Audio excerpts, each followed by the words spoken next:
मर्ज बढ़ता ही गया जो दवा की। मोदी सरकार पेपर लीक पर जो कदम उठा रही है और कानून बना रही है, उससे तो कम से कम ऐसा ही लग रहा है सरकार इसी मानसून सत्र में एंटी पेपर लीक बिल लेकर आई है, जिसमें सजा भी सख्त कर दी गई है और जुर्माना भी बढ़ा दिया गया है। पीएम मोदी कह रहे हैं कि सरकार पेपर लीक रोकने के लिए बहुत सख्त कदम उठा रही है और आगे से वो ऐसा इंतजाम कर देंगे कि कोई पेपर लीक करने की सोचेगा भी नहीं। लेकिन हकीकत ये है कि उनके इन कानूनों से ना तो विपक्ष पार्टी कांग्रेस खुश है और ना आंदोलन की शुरुआत करने वाले छात्र और कॉकरोच जनता पार्टी। वो बार बार यही सवाल पूछ रहे हैं कि इस बिल में पेपर लीक रोकने के लिए क्या है, क्या तैयारी है सरकार की, कैसे रोकेगी पेपर लीक और परीक्षा में गड़बड़ियों को। और सरकार के लिए चिंता की बात यह है कि अपने शिक्षा मंत्री का इस्तीफा लेने के बाद भी वो किसी पक्ष को संतुष्ट क्यों नहीं कर पा रही है। सीजेपी और छात्र संगठन इस मामले में कांग्रेस नेता राहुल गांधी की लाइन ही ले रहे हैं। सरकार की साख और नैरेटिव के लिहाज से ये बहुत चिंता की बात होनी चाहिए।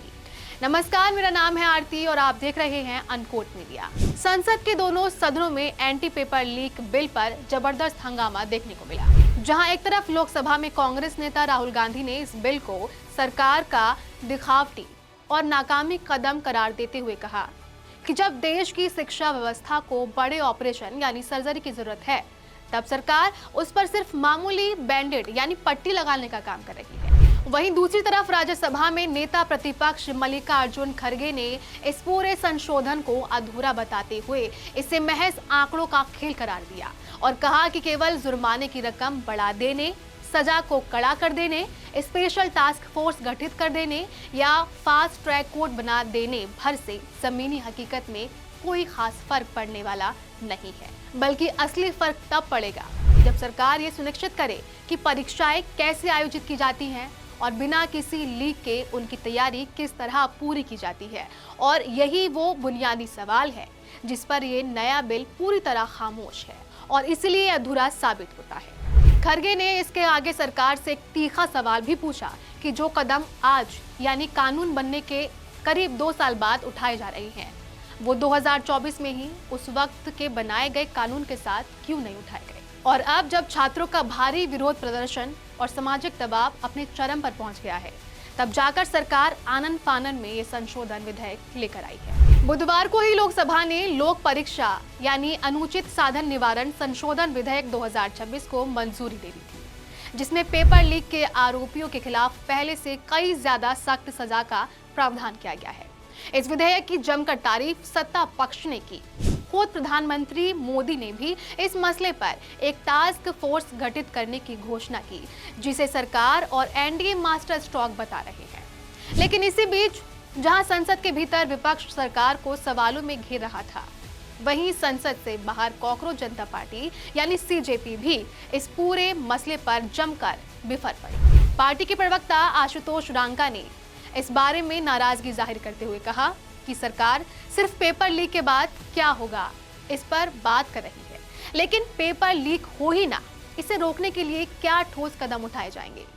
इस बुनियादी सवाल पर वो पूरी तरह खामोश हैं। रांका ने अपने एक सेल्फी वीडियो के जरिए सोशल मीडिया पर यह सवाल भी उठाया कि क्या हम वाकई पेपर लीक रोकने की कोई गंभीर कोशिश कर रहे हैं। और अपने वीडियो संदेश में उन्होंने आगे कहा कि आज जो संशोधित बिल पास हुआ है उसमें फिर वही पुरानी दिक्कत मौजूद है, जिसकी बात वो लगातार करते आए हैं। आशुतोष रांका ने इसे रोकने के उपाय गिनाते हुए कहा, जब तक एक स्वतंत्र वैधानिक यानी स्टैच्यूटरी बॉडी बनाने की बात नहीं होगी, जब तक परीक्षा शेड्यूल, कैलेंडर और सिलेबस में पूरी पारदर्शिता लाने की बात नहीं होगी, जब तक कोचिंग सेंटरों की भूमिका पर स्पष्ट नीति नहीं बनेगी, जब तक वेंडरों को किसी तरह हैंडल किया जाए और ब्लैकलिस्टेड वेंडरों को सिस्टम में दोबारा घुसने से कैसे रोका जाए, इस पर ठोस कदम नहीं उठेंगे, जब तक फिजिकल और डिजिटल दोनों तरह की ऑडिटिंग को मजबूत नहीं किया जाएगा और जब तक पूरे परीक्षा तंत्र का एंड टू एंड ऑडिट करके उस प्रक्रिया और परीक्षा इंफ्रास्ट्रक्चर को मजबूत नहीं बनाएगा, तब तक पेपर लीक की समस्या जड़ से हल नहीं होने वाली है। और अब इस पूरे क्लाइमैक्स में एक दिलचस्प तस्वीर उभरती है, जहां एक तरफ सरकार अपने संशोधन विधेयक को छात्रों की सुरक्षा और परीक्षा प्रणाली में भरोसा बहाल करने की दिशा में एक बड़ा और निर्णायक कदम बता रही है और सख्त सजा तथा फास्ट ट्रैक जांच व्यवस्था को इसका सबसे बड़ा फायदा गिना रही है। तो वहीं विपक्ष और सीजेपी दोनों का साझा तर्क सामने आ रहा है और दोनों के साझा तर्क ये है कि पनिशमेंट एंड पेनल्टी को कठोर कर देना समस्या का समाधान नहीं है। असली बीमारी examination conduct process, institutional transparency and monitoring mechanism की कमजोरी में छिपी है और यही वजह है कि जब संसद में कांग्रेस और सड़कों पर सीजेपी एक ही सुर में बिल को अधूरा बता रहे हैं तो सवाल और गहरा जाता है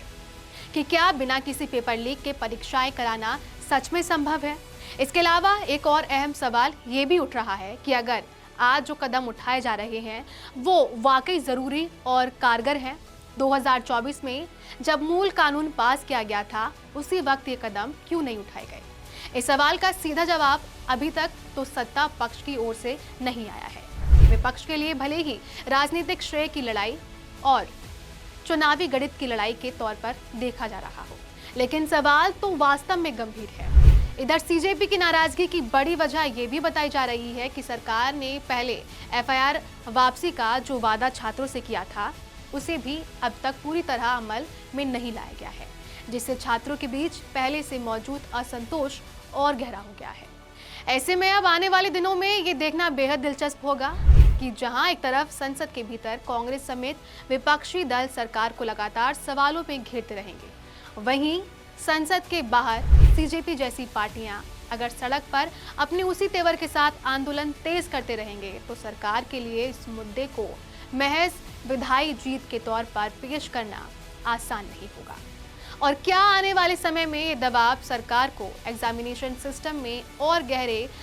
स्ट्रक्चरल रिफॉर्म करने के लिए मजबूत करेगा या फिर ये पूरा मामला भी अतीत के कई और मुद्दों की तरह संसद के हंगामे और सोशल मीडिया की बहसों में ही सिमट कर रह जाएगा। आप बताइए, आप क्या सोचते हैं। हमने तो आपको पूरी कहानी बता दी, अब आपकी बारी है, कमेंट करके अपनी बात जरूर बताइए।